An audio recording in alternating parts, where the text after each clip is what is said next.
Welcome to Theater Talk.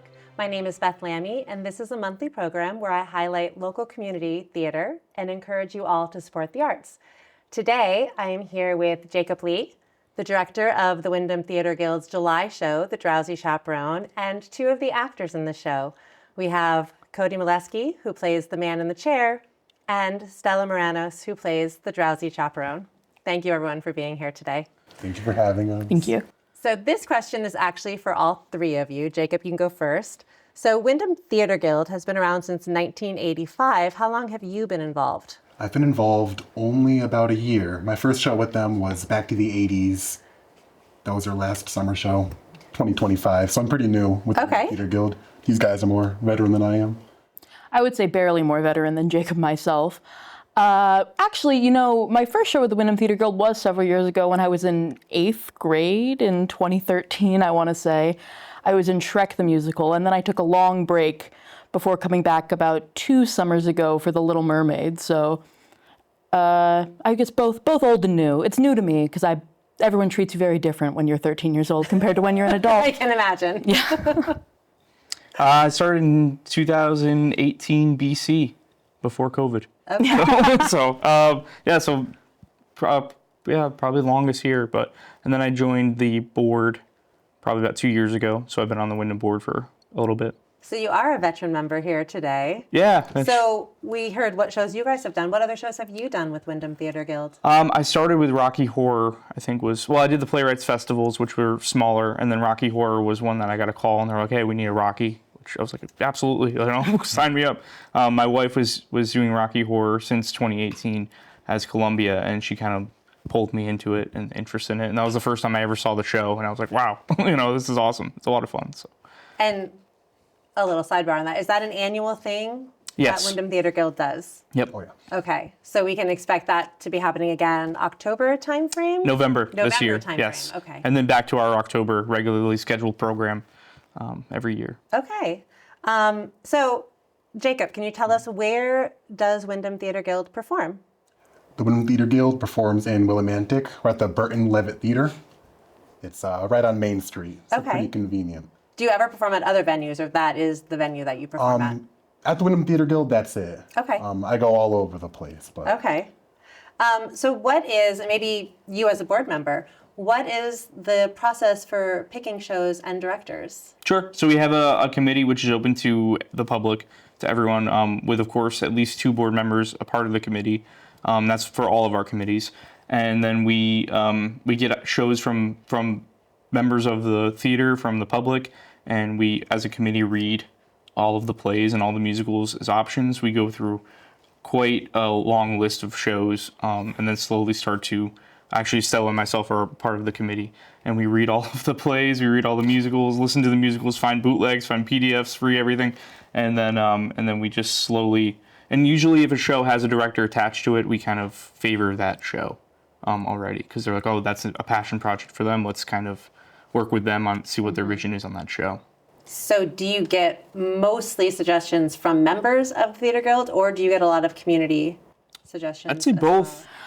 If I could jump in. Sure. I think it's kind of a mix because, on the committee, we really only go by what we're talking about in our suggestions. But the reason we have those suggestions is because someone will run and track you down in the middle of rehearsal and be like, hey, are you on the play reading committee? Because I got a pitch. And then you get all these great ideas from everybody who's involved in the theater, which is a really fun way to do it. And then we discuss, we read through all these great shows, a lot of which, I've never heard of before and everybody else has never heard of before. And you get to just experience a lot of theater from different perspectives that you wouldn't necessarily have been reading on your own. So it's really interesting. And we try to go from there and select the best shows moving forward. And then anyone who is interested, we encourage you to apply to direct. We're always looking for new voices, new people, or old new people.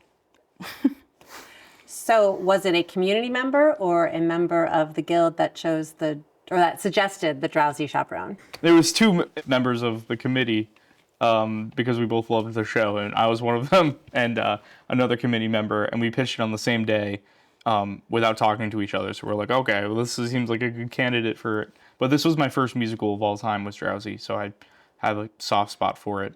So I definitely was the one who, push it forward, I think. Drowsy had a friend in the room. Oh, yeah. Pushing it forward. So I don't think a lot of people are familiar with the Drowsy Chaperone. Can you tell us a little bit about the show without giving too much away?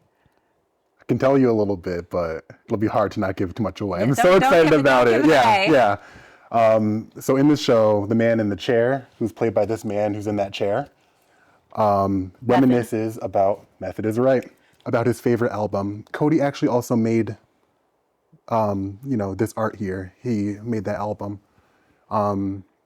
It's an album of his favorite musical, The Drowsy Chaperone, which takes place in the 1920s. And it's just it's a comedy about a wedding. It's a very simple story with very flat characters, as the man says, but he just loves it so deeply. So throughout the course of the show, the musical itself comes to life in his apartment more and more, and it's really exciting to see all of the interactions of the characters with each other and the characters. And, the man is walking around the apartment too. He's, face to face with these fictional versions of the characters he loves so much from the show he loves so much. So it's a great show, a show within a show, which is always a fun genre. Yeah. So kind of the feel of a classic musical, because it is from the show within the show is from the 1920s. The Man in the Chair is from modern times. I would call it a love letter to the big band musical. Okay. That was definitely created for modern times, and it can be very tongue-in-cheek about some of the ridiculous tropes and caricatures that are so popular for the era, and we just have so much fun doing it. So if you are someone who loves a big classic show, I think you would love this show, even if it's not one of the classics you're familiar with. Okay. So are there any big challenges in this script, Jacob, that you've had to kind of work through? I would say so. In terms of the challenges about the script, it's actually really fun because the cast works really hard on having this project that we're working on together. So if there's anything that, seems off or something that doesn't work with the set that we have, or something that doesn't work with the cast or with the actors, then we're pretty creative in making something work out. More so than other productions I've worked on in the past. It's pretty exciting to take the script, adhere to what's in the script, but also say, what can we do to make this work for us? It's really nice. It feels good. So as a director, are you a very hands-on director? Do you like to let people develop their characters themselves? How do you approach directing? I'd say both of those are very true. I'm very hands-on. These guys can tell you I'm there on stage. I'm walking around, running around, very involved. But I also, depending on the actor, depending on the character, I give different notes. But all of the notes that I give are with the understanding that, they were cast for a reason. They understand the characters, and it's clear that they understood who the characters were at auditions. So I'm in the pretty fun part of rehearsals right now, where I'm watching the show go from something that you're reading from a book to portraying the character in the show. It's really fun. So Stella and Cody, what kind of preparations have you guys done to develop your characters? Well, the Drowsy Chaperone, without giving too much away, I would call her a absolute parody of the very classic Broadway diva.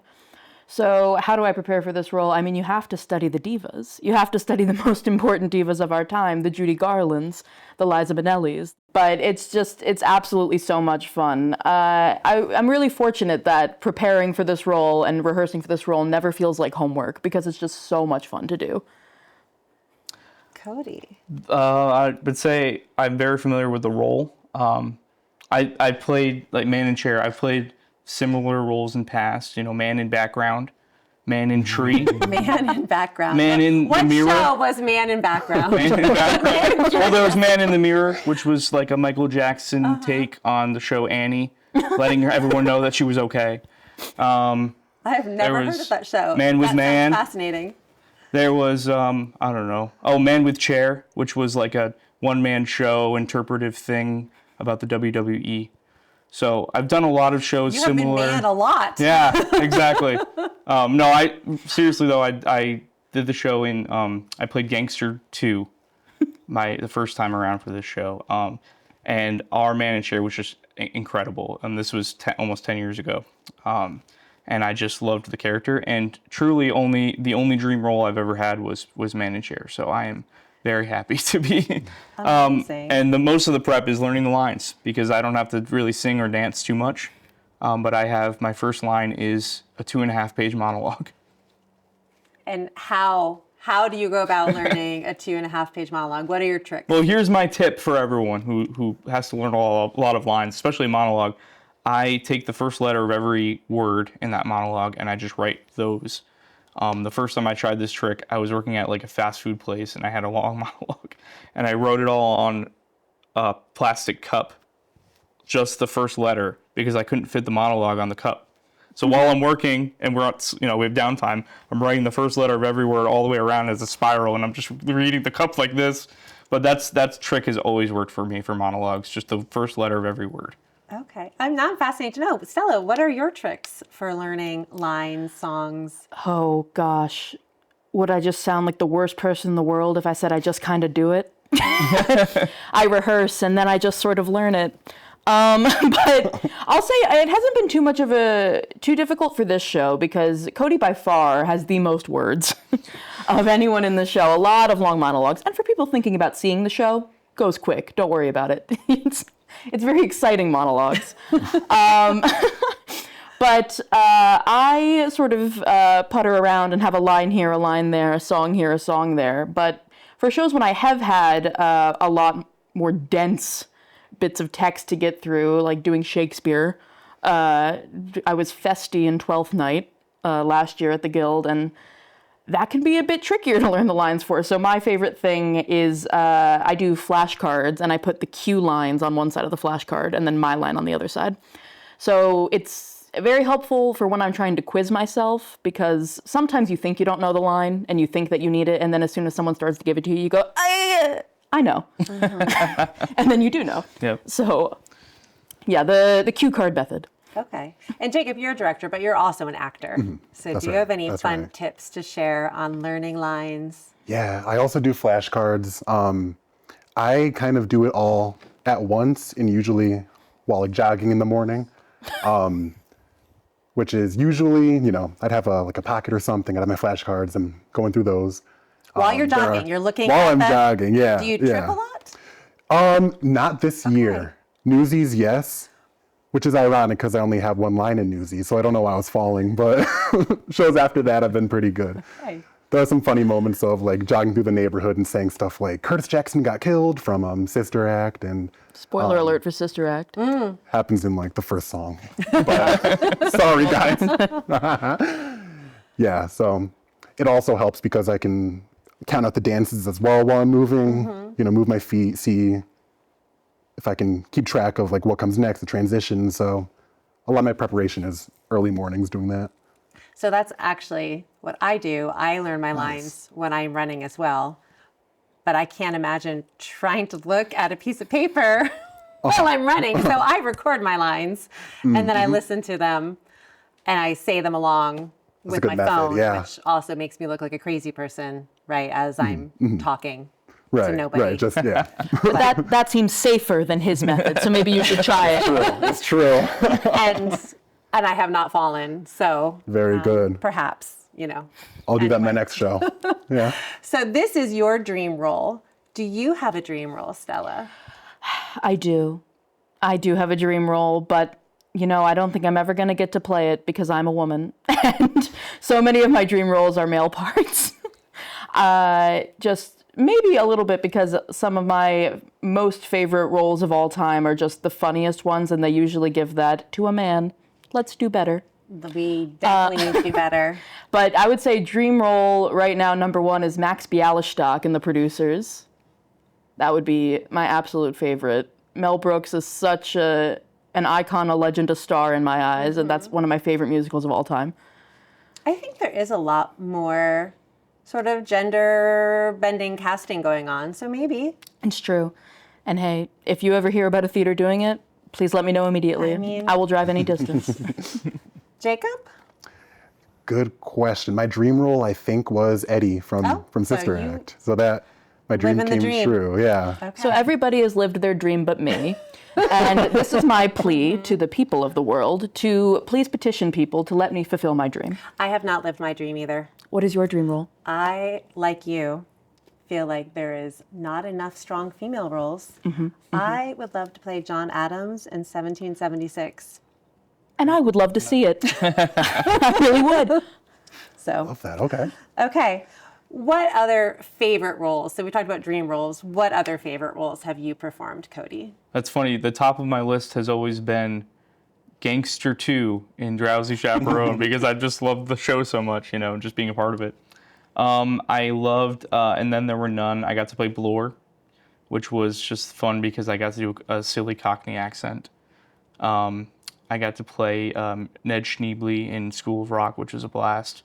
Any show where I get to work with the kids, the kids just make the whole process so much more fun.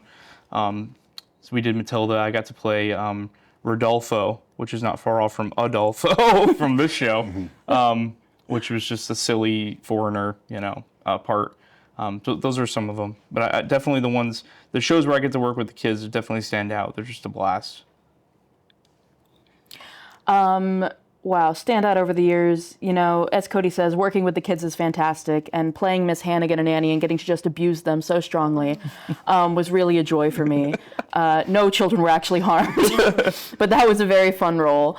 Other highlights, I was just talking about this the other day, actually, and I think the most fun I had being in a musical was playing one of Cinderella's evil stepsisters in Cinderella, which...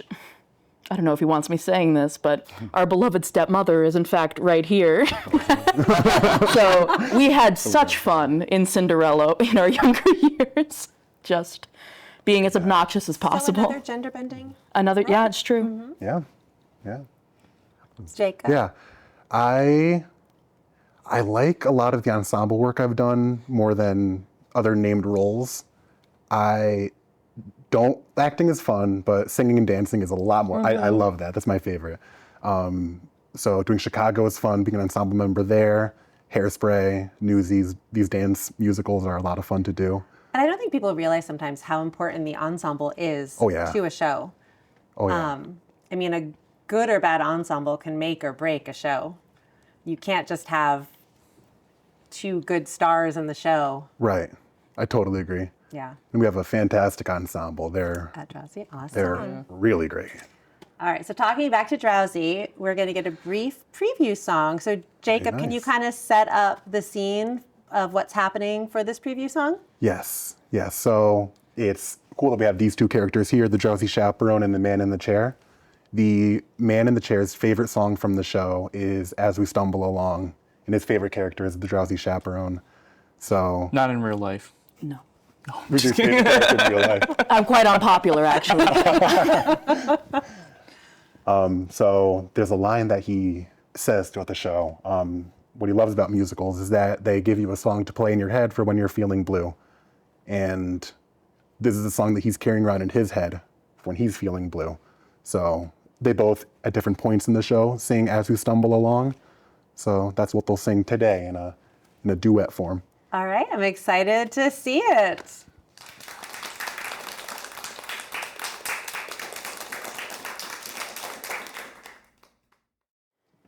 As we stumble along on life's funny journey, as we stumble along into the blue, we look here and we look there, seeking answers anywhere, never sure of where to turn or what to do. Still we bumble our way through life's crazy labyrinth, barely knowing left from right, nor right from wrong. And the best that we can do is hope a bluebird will sing his song as we stumble along.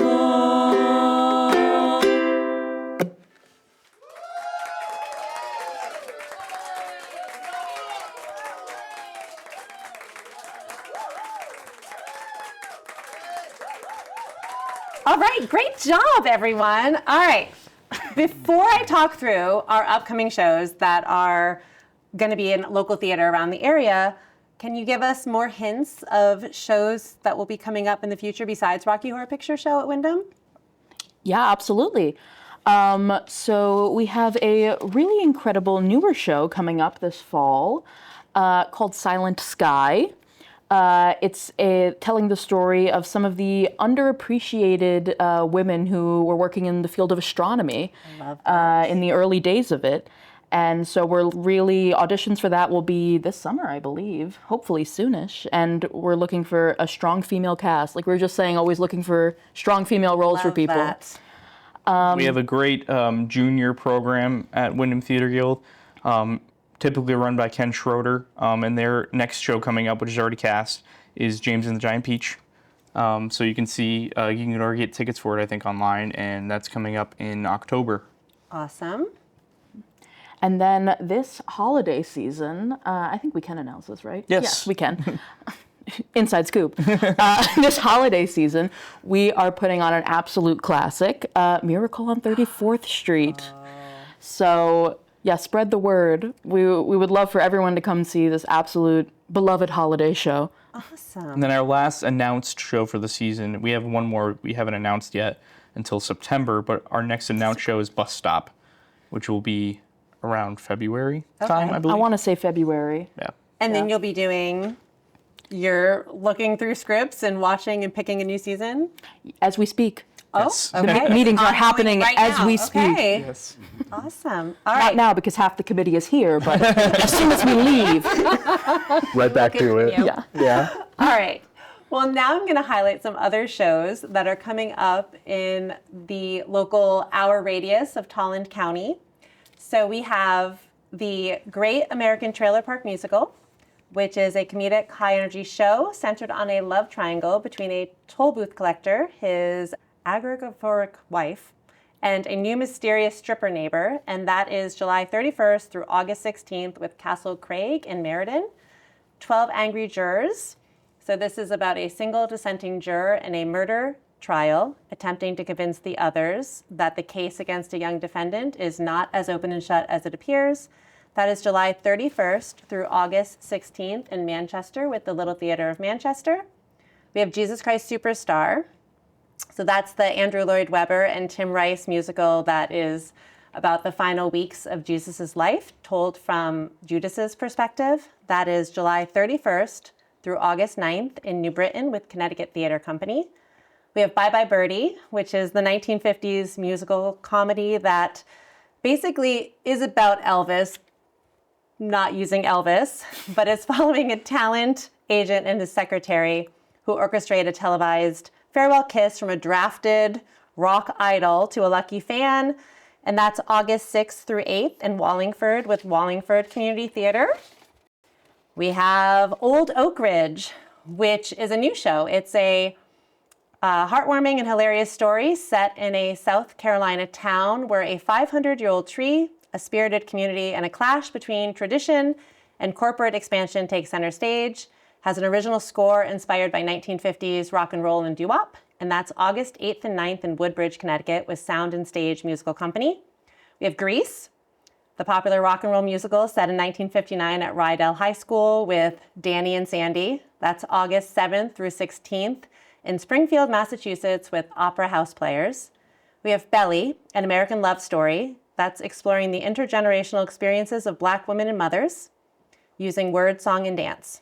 That is August 7th through the 22nd in New Britain, Connecticut with Hole in the Wall Theater. Godspell, musical that tells the story of Jesus, primarily based on the Gospel of Matthew. That's August 13th through 16th in New Haven with Magnolia Theatre Company. We have Twelfth Night, the famous Shakespeare play about a shipwrecked woman named Viola who disguises herself as a man to work for a duke. And then there's a chaotic love triangle. Olivia falls in love with Viola. And the Duke wants Cesario to woo Countess Olivia. There's this whole messy love triangle. That's August 14th through 16th in Cheshire, Connecticut with the Cheshire Town Players. We have another Jesus Christ Superstar, so you have two chances. This one is August 14th and 15th in Bristol with Get Up Stage Company. And we have another Godspell, so you have another chance to see Godspell. That's August 14th through 16th in Avon, Connecticut with Playhouse 44.